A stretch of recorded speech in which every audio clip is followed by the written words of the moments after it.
నమస్కారం 9 న్యూస్ కి స్వాగతం. సెప్టెంబర్ 29 ప్రజా సమస్యల పరిష్కారానికి ప్రజల పక్షాన నిలబడి అవసరమైతే ఉద్యమాలకు సిద్ధమని జగ్గయ్యపేట నియోజకవర్గ వైఎస్ఆర్ కాంగ్రెస్ పార్టీ ఇన్ఛార్జ్ తన్నీరు నాగేశ్వరరావు అన్నారు.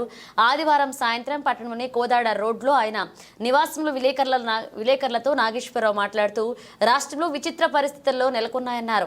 3 ప్రధాన పార్టీలు కూటమిగా ప్రభుత్వంలో ఉన్నాయన్నారు. వైఎస్ఆర్ కాంగ్రెస్ పార్టీ ప్రజల పక్షాన ప్రతిపక్ష పార్టీగా ఉన్నట్లుగా తెలిపారు.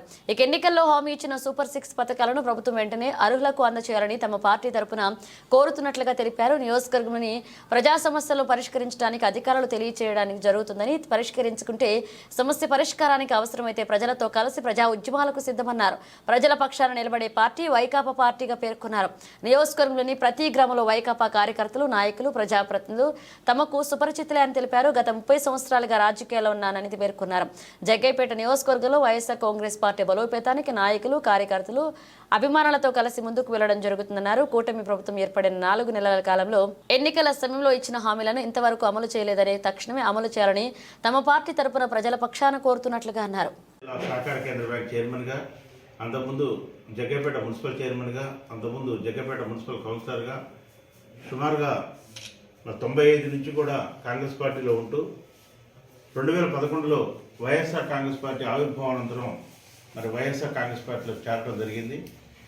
కాంగ్రెస్ పార్టీలో కానీ వైఎస్ఆర్ కాంగ్రెస్ పార్టీలో కానీ వివిధ హోదాల్లో పార్టీలో పనిచేయడమే కాకుండా ప్రజాప్రతినిధిగా పనిచేసిన అనుభవం కూడా నాకు ఉంది. మరి 3 రోజుల క్రితం నియమించిన నియామకాల్లో జగ్గయ్యపేట నియోజకవర్గానికి సంబంధించి సమన్వయకర్తగా నన్ను నాపై నమ్మకం ఉంచి నియమించినందుకు రాష్ట్ర పార్టీ అధ్యక్షులు వైఎస్ జగన్మోహన్ రెడ్డి గారికి నేను హృదయపూర్వకంగా ధన్యవాదాలు తెలియజేస్తా ఉన్నాను. జగ్గయ్యపేట నియోజకవర్గంలో అపరిష్కృతంగా ఇంకా ఏవైతే సమస్యలు ఉన్నాయో వాటన్నిటి పరిష్కారం కోసం, అలానే మొన్న 5 సంవత్సరాల పాటు వైఎస్ఆర్ కాంగ్రెస్ పార్టీ అధికారంలో ఉన్నప్పుడు ఈ నియోజకవర్గంలో అనేక రకాల అభివృద్ధి కార్యక్రమాలు చేపట్టడం జరిగింది. కొన్ని పూర్తయినాయి, కొన్ని మధ్యలో ఉన్నాయి, మరికొన్ని ప్రారంభ దశలో ఉన్నాయి. వాటన్నిటి మీద తగిన శ్రద్ధ పెట్టి ఇప్పుడున్న ప్రభుత్వానికి మేము వాటి ప్రాధాన్యత తెలియజేస్తూ అవన్నీ కూడా త్వరలో పూర్తయ్యే విధంగా మేము ప్రజాపక్షాన పోరాటం చేస్తామని చెప్పి తెలియజేసుకుంటూ, ముఖ్యంగా ఈ నియోజకవర్గానికి సంబంధించి వైఎస్ఆర్ కాంగ్రెస్ పార్టీ ప్రభుత్వంలో హైవే బస్టాండు సుమారుగా ₹1 కోటి పైగా నిధులతోని అప్పటి మాజీ ప్రభుత్వ మాజీ శాసనసభ్యులు సామినేని ఉదయభాను గారి నేతృత్వంలో హైవే బస్టాండ్ని పూర్తి చేయడం జరిగింది. ప్రారంభోత్సవం కూడా అయింది. కానీ ఇవాటి వరకు కూడా 100 రోజులు అవుతున్నప్పటికీ కూడా మరి స్థానిక శాసనసభ్యులు, ప్రస్తుత శాసనసభ్యులు దాన్ని ఉపయోగంలో తీసుకురాలేకపోయారు అని అంటే అది ప్రభుత్వ ధనాన్ని వృధా చేయటమే అని చెప్పి వైఎస్ఆర్ కాంగ్రెస్ పార్టీ భావిస్తూ ఉంది. ప్రభుత్వాలు మారచ్చు, వ్యక్తులు మారచ్చు, కానీ ప్రజాధనం ఎక్కడా కూడా దుర్వినియోగం కాకూడదు అని చెప్పి వైఎస్ఆర్ కాంగ్రెస్ పార్టీ భావిస్తూ ఉంది. ఎందుకంటే మొత్తం పూర్తయిపోయింది. పేరు రావాలి, మాకు మొత్తం వాళ్లే చేశారు, లేకపోతే శిలాఫలకాలు వాళ్ళే ఉన్నాయి కాబట్టి ఇది చేయటం వల్ల మనకి అదనంగా లబ్ధి ఏముంటుంది అని అనుకునే కోణంలో ఇంకేదైనా 1-2 అభివృద్ధి పనులు చేసైనా మరి ఆధునీకరించిన బస్ ప్రాంగణం అని చెప్పి కూడా వాళ్ళు ఓపెన్ చేసుకోవచ్చు. ఏదేమైనప్పటికీ కూడా మేము కోరేది ఒకటే, ఆ పూర్తయిపోయింది బస్టాండ్ మొత్తం కూడా, దాన్ని ఇమ్మీడియట్గా మీరు ఉపయోగంలో తండి. బస్సులు హైదరాబాద్ నుంచి విజయవాడ అన్ని బస్సులు కూడా ఆగేటట్టుగా చేస్తే జగ్గయ్యపేట పట్టణం సత్వరం అభివృద్ధి చెందుతుందని చెప్పి, ప్రయాణికులకు బాగుంటుందని చెప్పి మేము తెలియజేసుకుంటూ, అలానే టీటీడీ కళ్యాణ మండపం కూడా మరి చాలా వరకు అయిపోవచ్చింది. దాన్ని కూడా త్వరితగతిన పూర్తి చేసి దాన్ని మరి ప్రజలకి సౌకర్యార్థం ఉంచాలని చెప్పి, అలానే టిడ్కో ఇళ్లకు సంబంధించి కూడా మరి వైఎస్ఆర్ కాంగ్రెస్ పార్టీ హయాంలో ₹45 కోట్ల మరి జగన్మోహన్ రెడ్డి గారు ప్రత్యేకమైన శ్రద్ధతోని కాంట్రాక్టర్కి ఇప్పించి తర్వాత ₹13 కోట్ల సబ్స్టేషన్కి నిధులు మంజూరు చేయించి దాన్ని కూడా ఆల్మోస్ట్ మొత్తం కూడా నిర్మాణం సత్వరం జరుగుతూ ఉంది. అక్కడ మౌలిక సదుపాయాలు మొత్తం కూడా రోడ్లు కానీ, డ్రైన్లు కానీ, మరి సివరేజ్ ట్రీట్మెంట్ ప్లాంట్ కానీ ఇవన్నీ కూడా అక్కడ సత్వర నిర్మాణాలు జరుగుతూ ఉన్నాయి.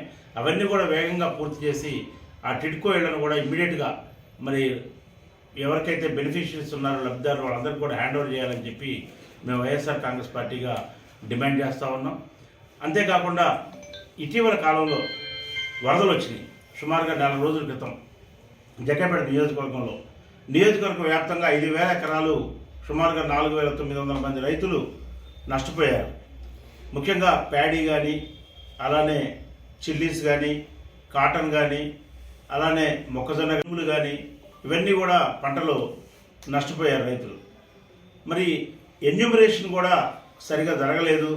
ఎవరైతే రైతులు నిజంగా నష్టపోయారో గ్రామాల్లో ఆ రైతులకు సంబంధించిన అన్ని ఎకరాలు ఎంతైతే నష్టపోయారో అంత మరి ఎవరైతే రెవెన్యూ అఫీషియల్స్, అగ్రికల్చర్ అఫీషియల్స్ ఎవరైతే సర్వేకి ఎన్యూమరేషన్కి వెళ్ళారో వాళ్ళు శ్రద్ధతోని ఎన్యూమరేషన్ చేయలేదు, మాకు నష్టం జరిగినా కానీ రికార్డులో మా పేర్లు రాయలేదని చెప్పి రైతాంగం మరి అడుగుతూ ఉన్నారు. కాబట్టి దయచేసి మరి ప్రభుత్వాన్ని మేము సూచిస్తూ ఉన్నాం, మళ్ళొకసారి రీసర్వే చేయించండి, నియోజకవర్గం మొత్తం మీద కూడా ఎన్యూమరేషన్ మళ్ళీ చేయించండి.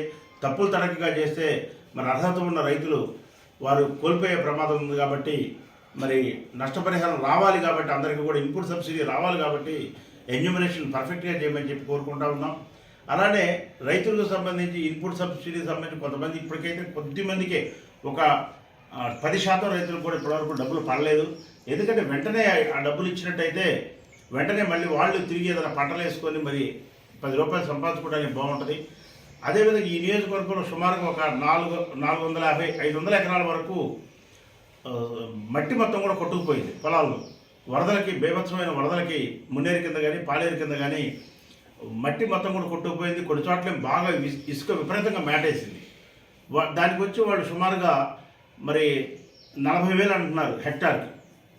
ఆ డబ్బులు ఎటువంటి పరిస్థితుల్లో కూడా సరిపోవు. ఎకరానికి 50,000 రూపాయలు నష్టపరిహారం ఇస్తే మాత్రమే మరి కొట్టుకుపోయిన పొలాలకి, మట్టి కొట్టుకుపోయిన పొలాలకి మరి వాళ్ళు ఏదైనా రైతులు తర్వాత మొత్తం కట్టలు పోసుకొని వ్యవసాయం చేసుకోవడానికి వీలుగా ఉంటుంది. అలానే ఇసుక మేటేసిన దానికి కూడా ఇసుక మొత్తం కూడా బయటికి లిఫ్ట్ చేయాలి. ఇదంతా కూడా రైతులకి మరి చాలా కష్టతరమైన పరిస్థితి ఇది. ఇవాళ పెట్టుబడులు పెట్టే రోజుల్లో మరి ఇవాళ ఇంత పెద్ద ఉపద్రవం వచ్చి పడింది. కాబట్టి రాష్ట్ర ప్రభుత్వం సత్వరం స్పందించి జగ్గపేట నియోజకవర్గం మీద ప్రత్యేకమైన దృష్టి తీసి ఇక్కడ, ఎందుకంటే ఇక్కడ పాలేరు ఉంది, ఇక్కడ మున్నేరు ఉంది. అందులో సుమారుగా 6 ఎన్నికల్లో, అసెంబ్లీ ఎన్నికల్లో కానీ, పార్లమెంట్ ఎన్నికల్లో కానీ, స్థానిక సంస్థల ఎన్నికల్లో కానీ పనిచేశాను. అన్ని గ్రామాల మీద కానీ, జగ్గపేట పట్టణం మీద కానీ నాకు అవగాహన ఉంది. ఏ గ్రామాల్లో ఏ సమస్యలు ఉన్నాయో కూడా నాకు అవగాహన ఉంది. గత ప్రభుత్వంలో 5 సంవత్సరాల వైఎస్ జగన్మోహన్ రెడ్డి గారు ముఖ్యమంత్రిగా ఉన్నప్పుడు ఏమేమి అభివృద్ధి పనులు జరిగినాయి, ఏమేమి పనులు ఉదయభాను గారు ప్రత్యేక శ్రద్ధ తీసుకొని చేశారు, ఏమేమి పనులు మధ్యలో ఆగిపోయినాయి అనే దాని మీద కూడా నాకు పూర్తి అవగాహన ఉంది. తప్పనిసరిగా ఈ ప్రభుత్వాన్ని అడుగడుగున నిలదీస్తాం, ప్రభుత్వం దృష్టికి తీసుకెళ్తాం. రైతాంగ సమస్యలు కానీ, ముఖ్యంగా ఇందాక వత్సవాయుడు వచ్చారు మా దగ్గరికి. 4 రోజులు అవుతుంది పైప్ లైన్లు పోయి మునేరు ఏటి మీద బ్రిడ్జి మీద ఉన్న లింగాల దగ్గర బ్రిడ్జి మీద ఉన్న పైప్ లైన్లు కొట్టుకుపోయి 4 రోజులు. నేను పొద్దున డిఈ గారితో, ఏఈ గారితో, అక్కడ ఉన్న ఈవో గారితో కూడా మాట్లాడడం జరిగింది. చాలామంది ఎస్సీస్ కూడా వచ్చారు. వాళ్ళందరూ ఒకటే చెప్తా ఉన్నారు, 4 రోజులు అవుతుంది, వాళ్ళ వరకు వాటర్ లేదు మాకు, డ్రింకింగ్ వాటరు. ట్యాంకర్లు పెట్టమంటే కూడా ట్యాంకర్ పెట్టట్లేదు. అంటే అంతకుముందు ఎప్పుడో సమ్మర్లో పెట్టే ట్యాంకర్లకు డబ్బులు ఇవ్వలేదు, కాబట్టి ఇప్పుడు ఎవరు కాంట్రాక్టర్లు ముందుకు రావట్లేదు. మా పరిస్థితి ఏంటి సార్, అగమ్య గోచరంగా ఉంది అని చెప్పి మరి అక్కడ వత్సవాయిలో టౌన్లో ఉన్నవాళ్ళు మొత్తం కూడా చెప్పడం జరిగింది. అంటే దాన్ని బట్టి మాకు అర్థం పక్షాన పోరాటం, ధర్నా చేస్తాం, అశ్వరూపాలు చేస్తాం. అక్కడే కాదు, రైతాంగానికి సంబంధించి ఇన్పుట్ సబ్సిడీ రావడంలో లేట్ అయినా, రైతాంగానికి సంబంధించి ఎవరైతే నష్టపోయారో రైతులు అందరికీ నష్టం అందేటట్టుగా ఎన్యూమరేషన్ జరగకపోయినా, లేదు ఇసుక మేట వేసినవి కానీ పొలాలు కొట్టుకుపోయిన పొలాలకి సరైన నష్టపరిహారం అందకపోయినా, ఎక్కడ ఎవరు ఇబ్బంది జరిగినా ప్రజాపక్షాన ప్రధాన ప్రతిపక్షంగా మేము ఈ నియోజకవర్గంలో పోరాటం చేయడానికి సిద్ధంగా ఉన్నాం. ఎందుకంటే ఈ నియోజకవర్గంలో విచిత్రమైన పరిస్థితి ఇప్పుడు. ఎందుకంటే ప్రధానమైన పార్టీలు 3 ఒక పక్క ఉన్నాయి, అధికార పార్టీలో ఉన్నాయి. ఇవాళ తెలుగుదేశం కానీ, జనసేన కానీ, బీజేపీ కానీ. కేవలం పోరాటం చేసేది ఒక వైఎస్ఆర్ కాంగ్రెస్ పార్టీ. ఈ నియోజకవర్గంలో ఇవాళ ప్రజలకి వెన్నుదన్నుగా ఉన్నది కూడా వైఎస్ఆర్ కాంగ్రెస్ పార్టీ. ఇవాళ రైతాంగానికి ఏమైనా సమస్యలు వచ్చినా, కార్మికులకి ఏమైనా సమస్యలు వచ్చినా, నిరుద్యోగులకు ఏమైనా సమస్యలు వచ్చినా, మహిళలకు ఏమైనా సమస్యలు వచ్చినా, ఎవరికి ఏ సమస్య వచ్చినా ఇవాళ అందరి చూపు కూడా వైఎస్ఆర్ కాంగ్రెస్ పార్టీ మీద ఉంది. తప్పనిసరిగా ఈ నియోజకవర్గ ప్రజానికానికి నా మార్కుగా నేను తెలియజేస్తా ఉన్నాను.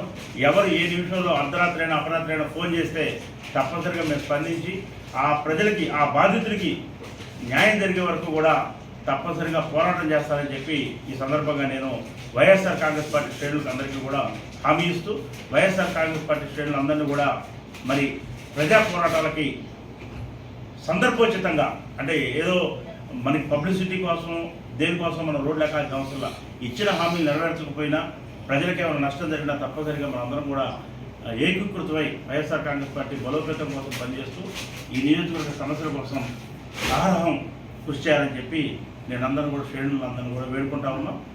మరికొద్ది రోజుల్లోనే ఒక 15 రోజుల లోపే వైఎస్ఆర్ కాంగ్రెస్ పార్టీ కార్యాలయాన్ని కూడా జగ్గయ్యపేట పట్టణంలో మరి అందరికీ అందుబాటులో ఉండేటట్టుగా ఏర్పాటు చేస్తూ ఉన్నాం. దానికి ఒక పెద్ద కార్యక్రమాన్ని ఏర్పాటు చేసి భారీ ఎత్తున నియోజకవర్గ స్థాయిలో ఒక కార్యకర్తల సమావేశం కూడా ఏర్పాటు చేసి ఇంకా మా పూర్తి స్థాయి కార్యక్రమాన్ని ఏర్పాటు చేసుకుని కూడా పార్టీని